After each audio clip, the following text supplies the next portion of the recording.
Kasalliklar nasliymi? Ha, hamma kasal nasl suradi. Kasallik o'zi aslida nima bilasizmi?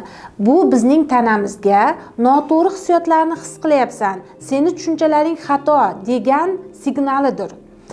Agar bizning ajdodlarda botil tushunchalar ko'p bo'lgan bo'lsa, ular salbiy hissiyotlarni ko'p his qilgan bo'lsa, masalan, qo'rquvni, jahlni, g'azabni, shunga o'xshagan salbiy hissiyotlarni ko'p boshidan kechirgan bo'lsa, ularni tanasida har xil kasalliklar yaralgan.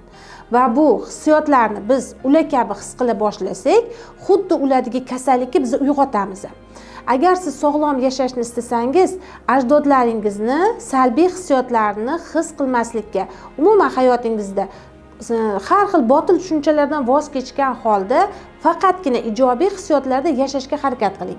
Sizning sog'lom turmush tarzingiz albatta avlodlaringizga o'tadi. Avlodlaringizni sog'lom bo'lishi, barkamol bo'lishi sizga bog'liq.